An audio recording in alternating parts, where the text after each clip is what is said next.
U.S. President Donald Trump. Nicholas Kammerer via Getty Images. Inside President Donald Trump's White House, no one seems to be looking forward to September. Senior officials have described the coming month as brutal, bad or really tough because of the confluence of complicated issues, but they also say it's pivotal to getting the presidency back on course. Aides hope to have a better blueprint for how the president wants to proceed on a series of thorny issues: the nation's debt ceiling, the 2018 federal budget, tax reform, infrastructure spending, and perhaps another stab at repealing Obamacare. After a series of meetings in New York this week, their goal is to partially temper Trump's expectations, hammer out some compromises, and get a competing band of aides on the same page. The month has taken on outsized importance among some top aides and outside advisors, who view it as key to getting the presidency on a better track. The stakes are very high in September, said Jenny Beth Martin, who leads the Tea Party Patriots, a conservative grassroots group. There is a lot to do in a very short period of time. Trump, who is impatient, wants it all done immediately, said people close to the president, and he has ratcheted up pressure on aides in recent weeks, even though he doesn't always engage with the substance of issues. What makes the month harder is that many of the fights are in Congress, where the president and his team have little control. The president has made clear his commitment to getting health care, tax reform, and infrastructure passed in Congress. There should then have to be a choice, said Kelly Love, a White House spokeswoman. Trump's aides have prepared lengthy memos and presentations on the legislative calendar for Trump in New York and Washington next week to see how he wants to handle the policy debates. The fights come as White House aides expect investigations into Russian collusion to heat up and amid a newly rocky relationship with Senate Majority Leader Mitch McConnell following a series of critical tweets and comments from Trump during his Bedminster, New Jersey, retreat last week. Other critical decisions are approaching, such as finalizing a strategy for Afghanistan and choosing whether to suspend the payment of Obamacare subsidies that keep insurance markets functioning smoothly. And the president is increasingly venting about the apparent inability of the Republican Congress to agree on legislation, especially the Senate's high-profile failure to agree on legislation repealing Obamacare. He has told others he will distance himself from any failures, even as some of his aides push him to cultivate stronger relationships on Capitol Hill.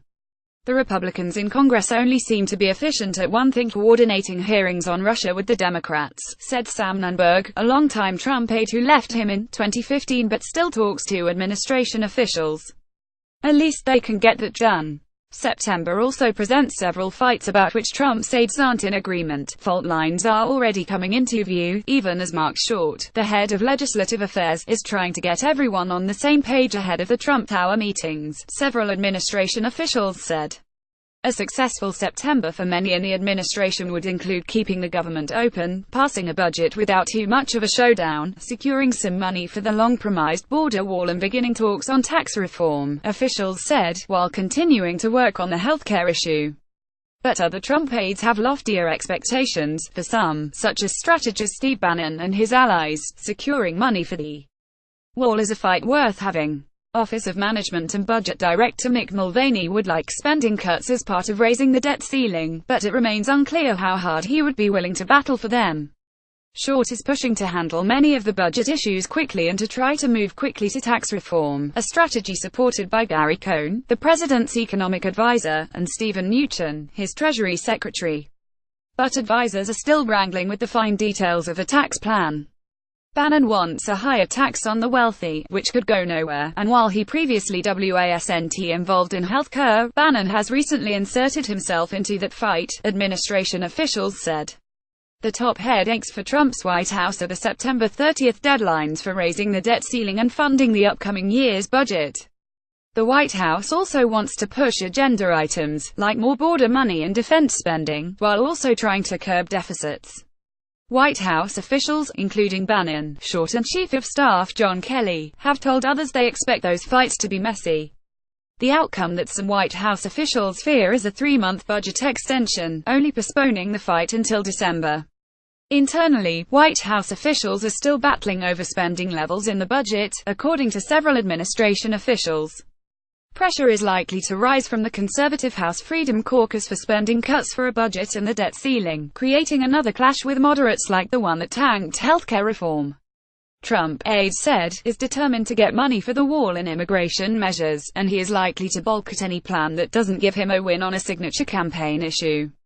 Advisors are also deciding whether it makes sense to put considerable effort into reviving the healthcare fight immediately, as Trump wants to do, and whether to delay tax reform for a month or so while handling other issues, a move that would dismay important outside constituencies.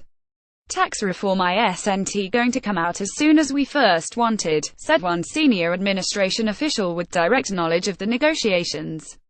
A number of senior officials would quietly prefer to leave healthcare alone after a bruising fight that climaxed in Trump's public clashes with McConnell.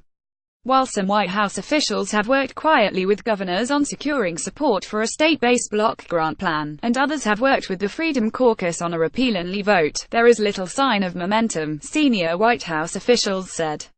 Trump wants healthcare done quickly, even as many in the Senate would like to move on.